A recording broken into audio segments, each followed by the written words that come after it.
മത്തായിയുടെ സുവിശേഷമാണല്ലോ നമ്മൾ പഠിച്ചുകൊണ്ടിരിക്കുന്നത്. മത്തായി സുവിശേഷത്തിന്റെ 3-4 അധ്യായങ്ങൾ പൊതുവെ കർത്താവായ യേശുക്രിസ്തു മത്തായി സുവിശേഷം എഴുതുമ്പോൾ അവനാണ് ദൈവപുത്രൻ എന്നും അവനാണ് രാജാതി രാജാവെന്നും ഉള്ളതിന്റെ സാക്ഷികളെ നിരത്തി വെക്കുന്നതാണ് നമ്മൾ പഠിച്ചത്. ഒന്നാമത്തെ സാക്ഷിയായി യോഹന്നാൻ സ്നാപകനെ നാം കണ്ടു. രണ്ടാമത് പരിശുദ്ധാത്മാവ് സാക്ഷ്യം പറഞ്ഞു. മൂന്നാമത് പിതാവായ ദൈവം സാക്ഷ്യം പറഞ്ഞു. നാലാമത് പിശാച് പരീക്ഷകളിലൂടെ യേശുവിനെ പരീക്ഷിച്ചപ്പോൾ അവനാണ് യഥാർത്ഥ ദൈവപുത്രൻ, അവനാണ് പരീക്ഷയെ ജയിച്ച് വിജയാളി എന്നുള്ളത് തെളിയിക്കപ്പെട്ടു. അഞ്ചാമത്തെ വിഷയം യേശുക്രിസ്തുവിന്റെ പബ്ലിക് മിനിസ്ട്രിയാണ്, പരസ്യ ശുശ്രൂഷയാണ്. ക്രൈസ്റ്റ് മിനിസ്ട്രി ഓഫ് പവർ, അധികാരത്തിന്റെ ശക്തിയുടെ ശുശ്രൂഷ ചെയ്യുന്നതാണ്. 4-ാം അധ്യായത്തിന്റെ 12 മുതൽ 25 വരെയുള്ള വാക്യങ്ങൾ നാം വായിക്കുന്നത്. അതിന്റെ 12-13 വാക്യങ്ങൾ ഒന്ന് വായിക്കാം. മത്തായി സുവിശേഷം 4-ന്റെ 12-13.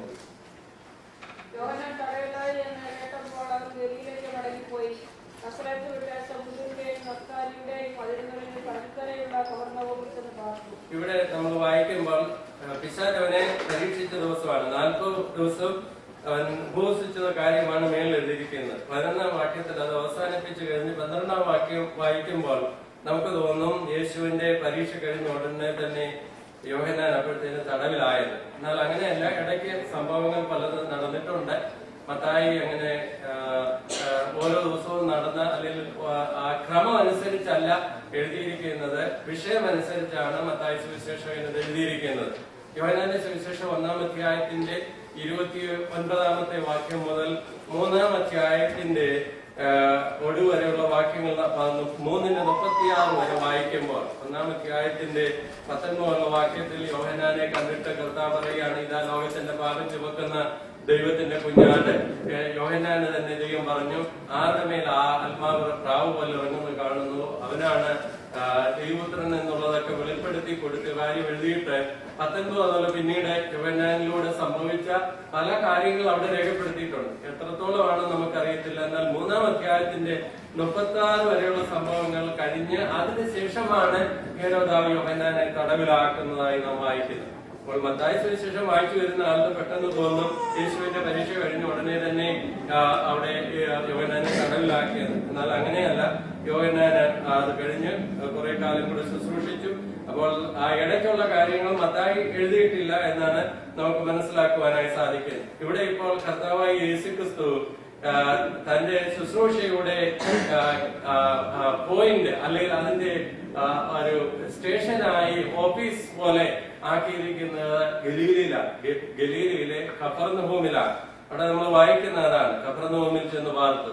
കഫർന്നഹൂമിൽ പാർത്തുകൊണ്ട് ചുറ്റുമുള്ള പ്രദേശങ്ങളിലൊക്കെ തന്റെ ശുശ്രൂഷ, പരസ്യ ശുശ്രൂഷ ചെയ്യാനായിട്ട് തുടങ്ങുന്നതാണ് കാണുവാനായി സാധിക്കുന്നത്. ഇസ്രായേലിൽ നാം പോയിട്ടുള്ളവരോ അതിന്റെ ചരിത്രം അറിയാവുന്നവരെ നോക്കിയാൽ ഇസ്രായേലിന്റെ വടക്ക് ഭാഗത്തുള്ളതായ ഏരിയയ്ക്കാണ് ഗലീല എന്ന് പറയുന്നത്. ഇവിടെ ഒരു പ്രവചനം മത്തായി ഉദ്ധരിക്കുകയാണ് ചെയ്യുന്നത്. സെബൂലൂൻ ദേശവും നഫ്താലി ദേശവും കടൽക്കരയിലും യോർദാൻ അക്കരെയുള്ള നാടും ജാതികളുടെ ഗലീലയും ഇങ്ങനെ ഇരുട്ടിലിരിക്കുന്ന ജനം വലിയൊരു വെളിച്ചം കണ്ടു. മരണത്തിന്റെ ദേശത്തിലും നിഴലിലും ഇരിക്കുന്നവർക്ക് പ്രകാശം ഉദിച്ചു വന്ന് യെശയ്യാ പ്രവാചകൻ മുഖാന്തരം അരുളി ചെയ്തത് നിവൃത്തിയാകുവാൻ ഇടവന്നു എന്നാണ് മത്തായി രേഖപ്പെടുത്തിയിരിക്കുന്നത്. ഗലീലയിൽ അല്ലെങ്കിൽ നോർത്തേൺ ഭാഗത്ത് തന്റെ ശുശ്രൂഷ ചെയ്യുമ്പോൾ ഇത് യെശയ്യാ പ്രവാചകൻ പറഞ്ഞതിന്റെ നിവൃത്തിയാണ് എന്നാണ് പറഞ്ഞിരിക്കുന്നത്. അവിടെയുള്ള ജനങ്ങളെ കുറിച്ച് എഴുതിയിരിക്കുന്നു, ഇരുട്ടിൽ ഇരിക്കുന്ന ജനം വലിയൊരു വെളിച്ചം കണ്ടു.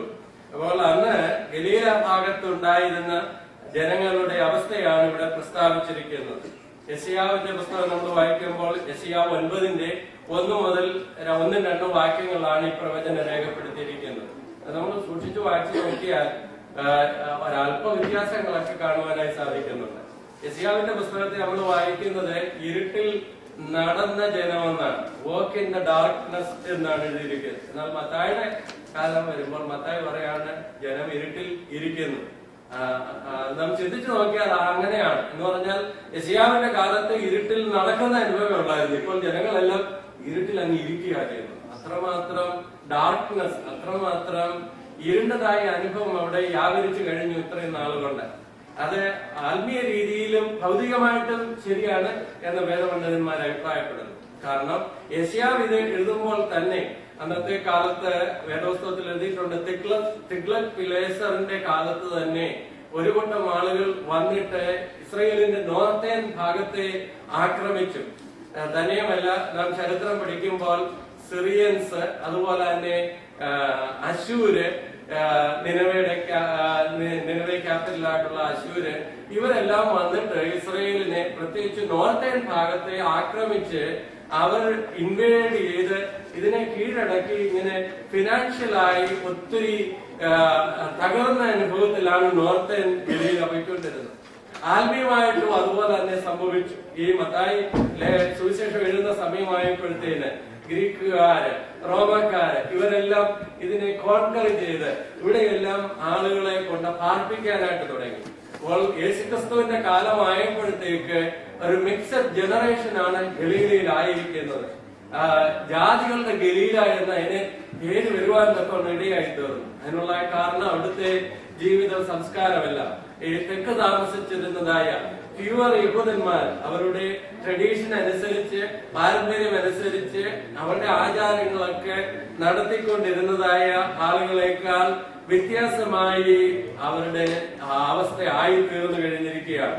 അപ്പോൾ ഇവിടെ ജാതികളുടെ ഗലീല എന്ന് പറയുന്നതായ സ്ഥലം ഒരു മിക്സഡ് പോപ്പുലേഷനായി പ്യുവർ ആയിട്ടുള്ളതായ ജൂയിഷ് സിറ്റിസൻസിനേക്കാൾ വ്യത്യസ്തമായ അവസ്ഥയിലായിരിക്കുന്നതാണ് നമുക്ക് കാണുവാനായി സാധിക്കുന്നത്. അവിടെയാണ് കർത്താവായ യേശുക്രിസ്തു തന്റെ പരസ്യ ശുശ്രൂഷ ചെയ്യുവാൻ തക്കവണ്ണം ഇടയായി തീർന്നത്. സ്പിരിച്വൽ ആയിട്ടും അതുപോലെ തന്നെ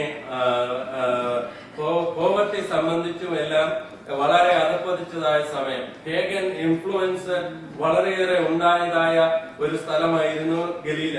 അലക്സാണ്ടർ ചക്രവർത്തിയുടെ കാലം മുതൽ തന്നെ ഈ ഭാഗങ്ങളെ കീഴടക്കുകയും അവിടെ ജാതികളായ ആളുകളുടെ താമസിക്കുകയും ഗ്രീക്കുകാരും യവനന്മാരും റോമക്കാരും ഇതിനെ പിടിച്ചടക്കി അങ്ങനെ ജാതികളുടെ ഗലീലയായി ഇത് മാറുവാൻ തക്കവണ്ണം ഇടയായി തീർന്നു.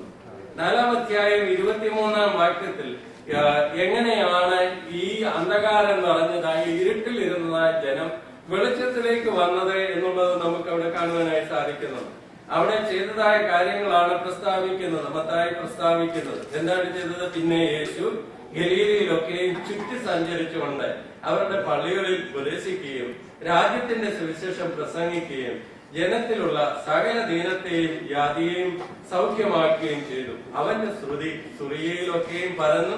നാനാവ്യാധികളാലും ബാധകളാലും വലഞ്ഞവർ, ഭൂതഗ്രസ്തർ, ചന്ദ്രരോഗികൾ, പക്ഷപാതക്കാർ, ഇങ്ങനെ സകലവിധ ദീനക്കാരെയും അവന്റെ അടുക്കൽ കൊണ്ടുവന്നു. അവൻ അവരെ സൗഖ്യമാക്കി.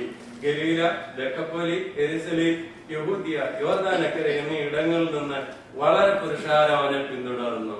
ഈ അന്ധകാരം നിറഞ്ഞ ജാതികളുടെ ഗലീല, ഇസ്രയേലിന്റെ നോർത്തേൺ ഭാഗം, അവിടെ തന്നെയല്ല അനേക ഇടങ്ങളിൽ യേശുവിന് ശുശ്രൂഷ ചെയ്തതോടുകൂടി യേശുവിനെ കുറിച്ചുള്ള കീർത്തി പരക്കുവാൻ തക്കവണ്ണം തീർന്നു. അതിന്റെ തെക്കേ അറ്റത്തുള്ളതായ സുറിയിൽ നിന്ന് വരെ ആളുകൾ വരുവാൻ തക്കവണ്ണം തീർന്നു, സൗഖ്യം പ്രാപിക്കുവാനായി. എല്ലാ ഇടങ്ങളിലും ഗലീല, ദക്കപ്പൊലി, യെരുശലേം, യഹൂദിയ, യോർദാൻ അക്കരെ ഈ ഭാഗങ്ങളിലെല്ലാം യേശുവിനെ കുറിച്ചുള്ള ശ്രുതി കേൾക്കുവാനും അവിടെ താൻ തന്റെ പ്രവൃത്തി ചെയ്യുവാനും അങ്ങനെ ഇരുട്ടിലിരുന്ന ജനം വലിയൊരു വെളിച്ചം കാണുവാൻ തക്കവണ്ണം തീർന്നു. കർത്താവ് ചെയ്തതായ പ്രവൃത്തി, വെളിച്ചം വരുവാനായി ചെയ്ത പ്രവൃത്തി 3 വാക്കുകളാണ് നമുക്കിവിടെ കാണുവാനായി സാധിക്കുന്നത്. അവരെ ടീച്ച് ചെയ്തു. Teaching, preaching and healing. 23-ാം വാക്യത്തിൽ ഇതാണ് വായിക്കുന്നത്. അവരുടെ പള്ളികളിൽ ഉപദേശിച്ചു, രാജ്യത്തിന്റെ സുവിശേഷം പ്രസംഗിച്ചു, അവരവരെ സൗഖ്യമാക്കി. Teaching, preaching and healing. യേശുവിന്റെ ശുശ്രൂഷയിലെല്ലാം ഇത് കാണുവാനായി സാധിക്കുന്നുണ്ട്. പ്രത്യേകിച്ച് മത്തായി സുവിശേഷകൻ തന്നെ രേഖപ്പെടുത്തുമ്പോൾ ഇതൊരു ശുശ്രൂഷയോടുള്ള ബന്ധത്തിൽ ശക്തമായി ചെയ്തതായ കാര്യങ്ങളായി പലയിടങ്ങളിലുണ്ട്. നമ്മൾ വായിച്ചു നോക്കിയാൽ 9-ാം അധ്യായത്തിന്റെ 35-ാം വാക്യം, 9:35 ഇങ്ങനെ വായിക്കുന്നു: യേശു പട്ടണം തോറും ഗ്രാമം തോറും സഞ്ചരിച്ച് അവിടെ പള്ളികളിൽ ഉപദേശിച്ച് രാജ്യത്തിന്റെ സുവിശേഷം പ്രസംഗിക്കുകയും സകലവിധ ദീനവും വ്യാധിയും സൗഖ്യമാക്കുകയും ചെയ്തു. തുടർന്ന് 11:4 മുതൽ 5 വരെയുള്ള വാക്യം, 12:15, 14:34, 36, 15:30, 19:2, ഇവിടെ എല്ലാം വായിക്കുമ്പോൾ ആ ടീച്ചിങ്, പ്രീച്ചിങ് ആൻഡ് ഹീലിംഗ് അത് നമുക്ക് യേശുവിന്റെ ശുശ്രൂഷയുടെ ഒരു പാറ്റേണായി കാണുവാൻ തക്കവണ്ണം ഇടയായി തീർന്നിട്ടുണ്ട്. ഇവിടെ എഴുതിയിരിക്കുന്ന ഒരു പദപ്രയോഗം എഴുതിയിരിക്കുന്നു. അവൻ എല്ലാ ഒറ്റ വാചകത്തിൽ ഇങ്ങനെയാണ് പറയുന്നത്: ജനത്തിലുള്ള സകല ദീനത്തെയും വ്യാധിയെയും സൗഖ്യമാക്കുകയും ചെയ്തു. അതിനകത്ത് എല്ലാം ഇൻക്ലൂഡഡാ. സകല ദീനവും വ്യാധിയും, ഓൾ മാനർ ഓഫ് സിക്നസ്, അതിനകത്ത് എല്ലാ സിക്നസും ഇൻക്ലൂഡഡാ. പിന്നെ എഴുതിയിരിക്കുന്ന ഓൾ മാനർ ഓഫ് ഡിസീസ്, എല്ലാ വ്യാധിയും എല്ലാ ദീനവും കർത്താവ് സൗഖ്യമാക്കുവാൻ തക്കം ഇടയായിട്ട് എന്ന് പറഞ്ഞാൽ യേശു കർത്താവിന് ഡിഫിക്കലായിട്ട് ഒരു വിഷയവും വന്നില്ല. എല്ലാം അവന് ഈസി ആയിട്ട് ചെയ്യുവാൻ തക്കവണ്ണം ഇടയായിട്ട് വന്നു. അത് അതിന്റെ കാരണം അവൻ ദൈവപുത്രനാണെന്ന് വെളിപ്പെടുത്തുകയാണ് ചെയ്തത്. അതിന്റെ ഫലമായി അവനെ കുറിച്ചുള്ള പേര്, ശ്രുതി എല്ലായിടങ്ങളിലും പരക്കുവാൻ തക്കവണ്ണം ഇടയായിട്ട് വന്നു. അത് പോയതായ സ്ഥലങ്ങൾ ഞാൻ മുമ്പേ ഓർപ്പിച്ചതുപോലെ സിറിയ, അത് ഇന്നത്തെ സിറിയയാണ്. അത് ഗലീലയുടെ നോർത്തേൺ ഭാഗത്തുള്ള സ്ഥലമാണ്. ദക്കപ്പൊലി എന്ന് പറയുന്നത് അതിന്റെ അർത്ഥം തന്നെ 10 പട്ടണങ്ങൾ എന്നാണ് അതിന്റെ പേര്. അലക്സാണ്ടറിന്റെ പിൻഗാമികളായ ആളുകൾ അവിടെ വന്ന് സ്ഥാപിച്ചതാണ് ഈ 10 പട്ടണങ്ങൾ. അത് ഗലീലയുടെ നോർത്തേൺ പാർട്ടിലുള്ളതാണ്. യോർദാൻ അക്കരെ എന്ന് പറയുന്നത് കർത്താവിന്റെ കാലത്ത് കീറിയ, നാം ഭൂപടമൊക്കെ ബൈബിളിലെ മാപ്പിൽ നോക്കിയാൽ കീറിയ എന്ന് പറയുന്ന ഒരു ഏരിയ ഉണ്ട്. ആ സ്ഥലത്താണ്. അത് ഈ യോർദാന്റെ കിഴക്കേ ഭാഗമാണ്. ആ സ്ഥലങ്ങളിലെല്ലാം ഉള്ളതായ ആളുകൾ അവിടെ വരുവാൻ തക്കുന്നിടയായി തീർന്നു. 4-ാം അധ്യായത്തിന്റെ 24-ാം വാക്യം, മത്തായി 4 നമ്മൾ പഠിക്കുന്നത്, 12 മുതൽ 25 വരെയുള്ള വാക്യം. അവിടെ വായിക്കുന്നു: നാനാവ്യാധികളാലും ബാധകളാലും വലഞ്ഞവർ. പിന്നെ അവിടെ 3 കൂട്ടം പ്രത്യേകം എടുത്തു പറയുന്നുണ്ട്: ഭൂതഗ്രസ്തർ, ചന്ദ്രരോഗികൾ, പക്ഷപാതക്കാർ. ഇങ്ങനെ സകലവിധ ദീനക്കാരെയും അവന്റെ അടുക്കൽ കൊണ്ടുവന്നു അവൻ അവരെ സൗഖ്യമാക്കിയെന്നാണ് എഴുതിയിരിക്കുന്നത്. ഡീമൻ പൊസസ്ഡ് ആൾക്കാർ, അവരെയാണ് ഭൂതഗ്രസ്തർ എന്ന് വിളിക്കുന്നത്. ചന്ദ്രരോഗികൾ എന്ന് പറയുന്നത് ഇന്നത്തെ കാലത്ത് അതിനെ എപ്പിലെപ്സി എന്ന് പറയും. എപ്പിലെപ്സി, ലുനാറ്റിക് എന്ന് പറഞ്ഞാൽ അന്നത്തെ കാലത്ത് ആളുകൾ ചിന്തിച്ചിരുന്നത് ഈ വീണ് നുരയും പതയും വരുന്ന രോഗം ചന്ദ്രൻ മൂണിന്റെ ഇതുകൊണ്ട്, ചന്ദ്രന്റെ ആക്രമണം കൊണ്ടുണ്ടാകുന്നതാണ് എന്നൊരു ചിന്താഗതി ഉണ്ടായിരുന്നു. അതുകൊണ്ടാണ് ചന്ദ്രരോഗം എന്ന് പറയുവാൻ തക്കത്. എന്നാൽ ഇവിടെ വേദപുസ്തകത്തിൽ ഇവിടെയും മറ്റിടങ്ങളിലും അത് വളരെ ക്ലിയർ ആയിട്ട് പഠിപ്പിക്കുന്നുണ്ട്. ഈ ഭൂതബാധയും എപ്പിലെപ്സിയും രണ്ടാണ്. ഭൂതബാധ അത് ഭൂതം ബാധിക്കുന്നതാണ്, എന്നാൽ എപ്പിലെപ്സി അതൊരു രോഗമാണ് എന്നാണ് കാണുന്നത്. പിന്നെ 3-ാമതായിട്ട് പാരലിറ്റിക്, പക്ഷപാത രോഗികൾ. ഇത് 3-നും അന്നത്തെ കാലത്ത് ട്രീറ്റ്മെന്റ് ഇല്ല, ചികിത്സിച്ച് ഭേദപ്പെടുത്തുവാനായിട്ട് കഴിയത്തില്ല. എന്ന് പറഞ്ഞാൽ ഇൻക്യൂറബിൾ ഡിസീസാണ്. ഇൻക്യൂറബിൾ ഡിസീസ് ആയിട്ടുള്ള ഭൂതബാധിതര്, ചന്ദ്രരോഗികള്, പക്ഷപാത രോഗികള്, അവരെയൊക്കെ യേശുവിന്റെ അടുക്കൽ കൊണ്ടുവന്നു. ഒരു മരുന്നിനും ഒരു ശാസ്ത്രത്തിനും ഹീൽ ചെയ്യാൻ കഴിയാത്ത അവരെയും യേശു കർത്താവ് സൗഖ്യമാക്കി. യേശുവിന്റെ ശക്തി ഇന്നും അത്രമാത്രം വലുതാണ്. അതാണ് നമുക്ക് കാണുവാനായി സാധിക്കുന്നത്. യേശുവിന്റെ ശുശ്രൂഷയിലെ മിറക്കിൾ മാത്രമായിരുന്നില്ല ഏറ്റവും മുന്നിലുണ്ടായിരുന്നത്. അത്ഭുതങ്ങൾ മാത്രമല്ല, തന്റെ ദൈവവചനത്തിന്റെ പഠിപ്പിക്കൽ, ദൈവവചനം താൻ പ്രസ്താവിച്ചത് അത് ജീവിതത്തിൽ ഹൃദയങ്ങളിലേക്ക് കടന്നു എന്ന് രൂപാന്തരം വരുവാൻ തക്കം ഇടയായി തീർന്നു. ദൈവവചനമാണ് ഒരു വലിയ വെളിച്ചമായി തീരുവാൻ തക്കം ഇടയായി തീർന്നത്. തന്നെയുമല്ല, യേശുക്രിസ്തുവിന്റെ പഠിപ്പിക്കകൾ അത് വെളിച്ചമായി. ഇരുളിൽ നിന്നും ജനം വെളിച്ചം കണ്ടു എന്ന് പറഞ്ഞാൽ ഇങ്ങനെ ഇൻക്യൂറബിൾ ആയിട്ടുള്ളതായ രോഗങ്ങൾ, ബാധകൾ കർത്താവ് സൗഖ്യമാക്കി. യേശുവിന്റെ വചനം ജീവിതത്തിൽ വലിയ രൂപാന്തരം വരുത്തി. യേശുവിന്റെ ജീവിതം തന്നെ ഒരു വലിയ സാക്ഷ്യമായിരുന്നു, ഒരു വെളിച്ചമായിരുന്നു. അവന്റെ കമ്പാഷനേറ്റ് മിനിസ്ട്രി, ഭാരപ്പെടുമ്പോൾ, കരയുമ്പോൾ, ദുഃഖിക്കുമ്പോൾ അവരുടെ അടുക്കലേക്ക് ചെന്ന് അവരെ സൗഖ്യമാക്കുന്ന, സമൂഹം പോലും തിരസ്കരിച്ച വേണ്ടാത്ത ആളുകളെ അവൻ സൗഖ്യമാക്കുകയും വിടുവിക്കുകയും ആശ്വസിപ്പിക്കുകയും ചെയ്ത കർത്താവ്. അതാണ് അവന്റെ മിനിസ്ട്രിയുടെ പ്രത്യേകത. ആ മിനിസ്ട്രിയുടെ ഫലമായി അവിടെ ഇരുട്ടിലിരുന്ന ജനം വലിയൊരു വെളിച്ചം കാണുവാൻ തക്കം ഇടയായി തീർന്നു. തന്റെ പ്രവൃത്തി, പവർഫുൾ മിനിസ്ട്രി, അത് താൻ ദൈവപുത്രനാണെന്നും അവനാണ് രാജാവെന്നും വെളിപ്പെടുത്തുകയാണ് ചെയ്തത്. ഇവിടെ നമ്മൾ വായിക്കുന്ന ഒരു പദപ്രയോഗം അടുത്തത് 17-ാം വാക്യത്തിൽ ഇങ്ങനെയാണ് വായിക്കുന്നത്: അന്ന് മുതൽ യേശു സ്വർഗരാജ്യം സമീപിച്ചിരിക്കാൻ മാനസാന്തരപ്പെടുവീൻ എന്ന് പ്രസംഗിച്ചു തുടങ്ങി. സ്വർഗരാജ്യം സമീപിച്ചിരിക്കുന്നു. പിന്നീട് നമ്മൾ വായിച്ചു വരുമ്പോൾ അവിടെ രാജ്യത്തിന്റെ സുവിശേഷം ഒന്ന് വായിക്കുന്നു. കിങ്ഡം ഓഫ് ഹെവൻ എന്നുള്ളത് മത്തായി സുവിശേഷത്തിൽ പല പ്രാവശ്യം എഴുതിയിട്ടുണ്ട്. 32 പ്രാവശ്യം സ്വർഗരാജ്യം എന്നുള്ള പദം കാണുവാനായി സാധിക്കുന്നുണ്ട്. എന്നാൽ ദൈവരാജ്യം, കിങ്ഡം ഓഫ് ഗോഡ് എന്നുള്ളത് മത്തായി സുവിശേഷത്തിൽ 5 പ്രാവശ്യം മാത്രമേ ഉള്ളൂ. ഇത് രണ്ടായിട്ട് നമുക്ക് പഠിക്കാനായിട്ട് സാധിക്കും.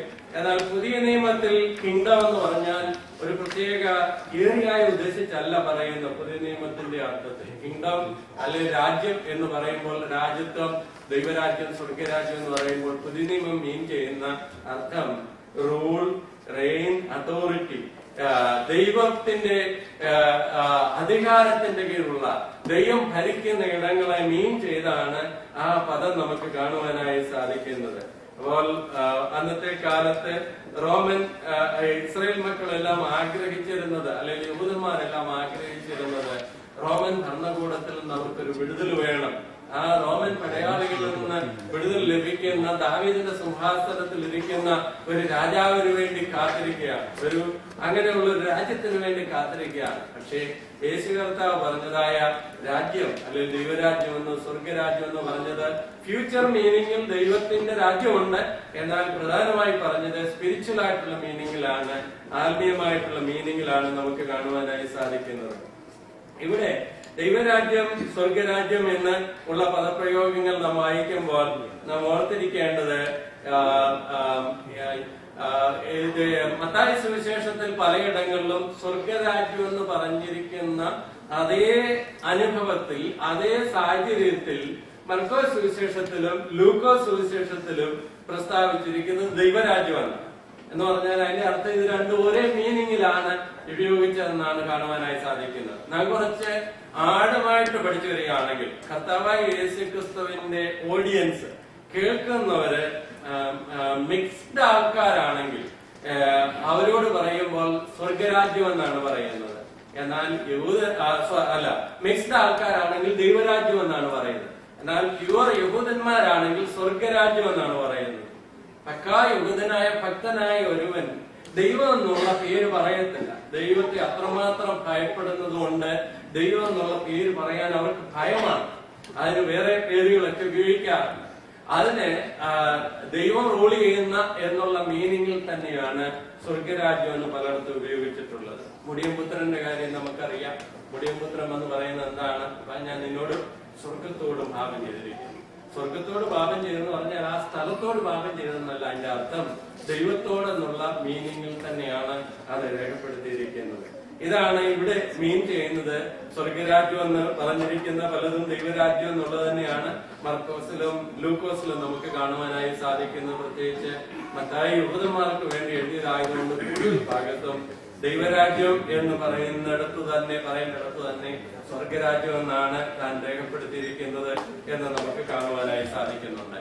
ഇവിടെ കർത്താവ് തന്റെ ശുശ്രൂഷയിലൂടെ താൻ ദൈവപുത്രനാണെന്നും രാജാതി രാജാവാണെന്നും വെളിപ്പെടുത്തുക മാത്രമല്ല ചെയ്തത്, താൻ ഡിസൈപ്പിൾസിനെ, ശിഷ്യന്മാരെ വിളിച്ചു വേർതിരിച്ച് ആക്കി വെച്ചതും നമുക്ക് കാണുവാനായി സാധിക്കുന്നുണ്ട്. 18 വാക്യങ്ങളിൽ നമ്മൾ വായിക്കുന്നവൻ ഗലീല കടപ്പുറത്ത് നടക്കുമ്പോൾ പത്രോസ് എന്ന പേരുള്ള ശിമോൻ, അവന്റെ സഹോദരനായ അന്ത്രയോസ് എന്നിങ്ങനെ മീൻപിടിക്കാരായ 2 സഹോദരന്മാർ കടലിൽ വല വീശുന്നത് കണ്ടു. എന്റെ പിന്നാലെ വരുവാൻ ഞാൻ നിങ്ങളെ മനുഷ്യരെ പിടിക്കുന്നവരാക്കുമെന്ന് അവരോട് പറഞ്ഞു. മനുഷ്യരെ പിടിക്കുന്നവരാക്കും എന്ന് പറഞ്ഞതായ ആ പദപ്രയോഗം കർത്താവ് ആരംഭിച്ച ഒരു ഒന്നല്ല.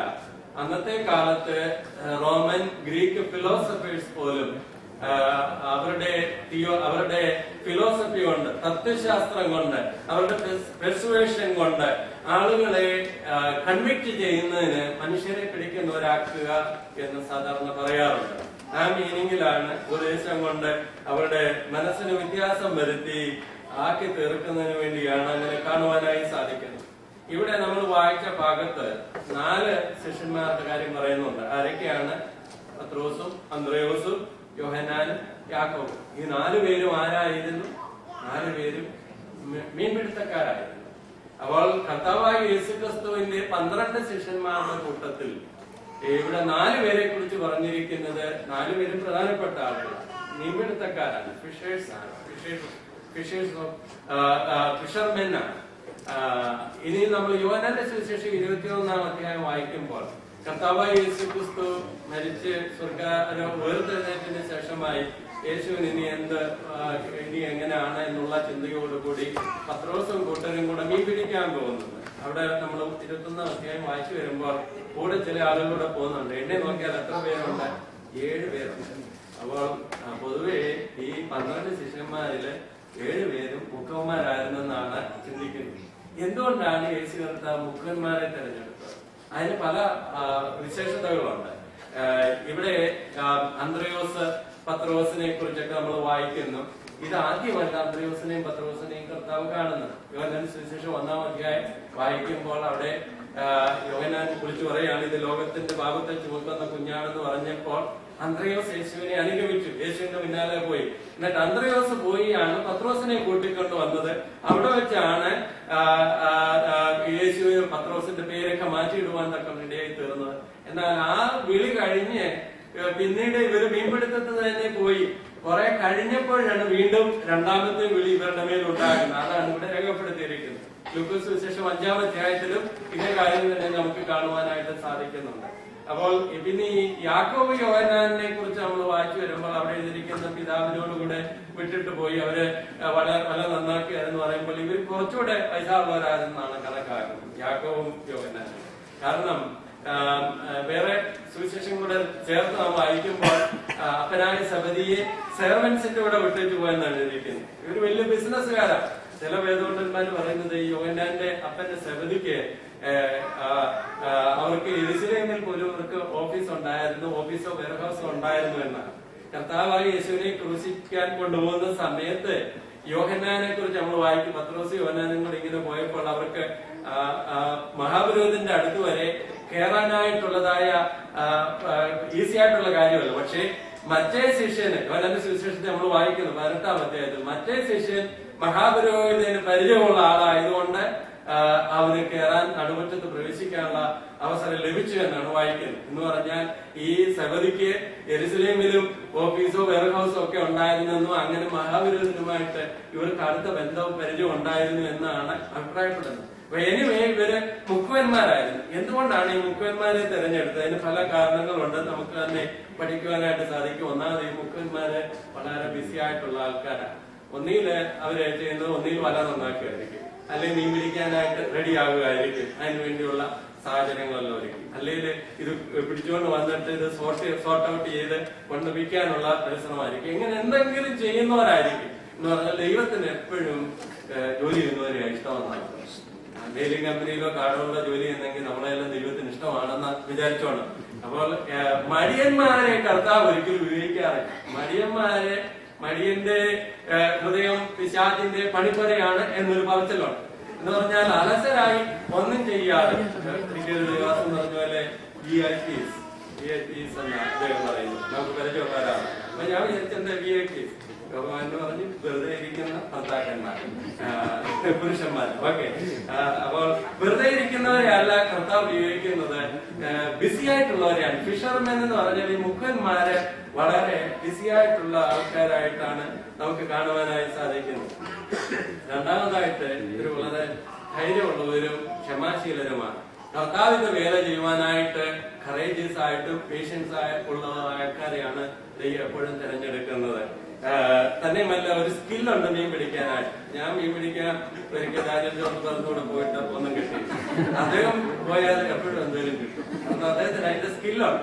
എന്ന് പറഞ്ഞാൽ ഈ സുവിശേഷ വേല എന്ന് പറയുന്നത് സ്കില്ലുണ്ട്. സ്കില്ലെന്ന് പറഞ്ഞാൽ അത് മറ്റുള്ളവരിൽ നിന്ന് പഠിച്ച്, പണ്ട് കാലത്തൊക്കെ സുവിശേഷ വേല ചെയ്യുന്ന ദൈവദാസന്മാർ പ്രായമുള്ള പാസ്റ്റർമാരുടെ കൂടെ പോയി താമസിച്ച് അവരുടെ ട്രെയിനിങ് ലഭിച്ച് ഒക്കെയാണ് ചെയ്തിട്ടുള്ളത്. അല്ലാതെ ഹൈസ്കൂളിൽ നിന്ന് വന്ന് നേരെ സഭാഭരണത്തിലൊന്നും പോയിട്ടില്ല.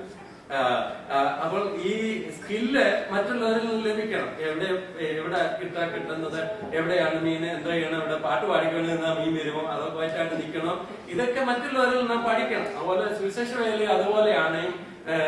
ആത്മാക്കളെ നേടുന്നത് അതുപോലെ സ്കില്ലായിട്ടുള്ള കാര്യമാണ്. അപ്പോൾ ഇത് ആത്മാക്കളെ നേടുക എന്ന് പറഞ്ഞാൽ അതിന് സ്കില്ല് വേണം. തന്നെയുമല്ല, ഒരു കോപ്പറേഷൻ വേണം. വർക്ക് ടുഗദർ, ഒന്നിച്ച് പ്രവർത്തിക്കുമ്പോഴാണ് അത് ഹെൽപ്ഫുൾ ആയി തീരുവാനൊക്കെ ഇടയായിത്തീരുന്നത്. അപ്പോൾ തന്നെയുമല്ല, ഈ മീൻപിടുത്തക്കാർക്ക് വേണ്ടി വേറൊന്നാണ് വിശ്വാസം, ഫെയ്ത്ത് ഉണ്ടായിരിക്കണം.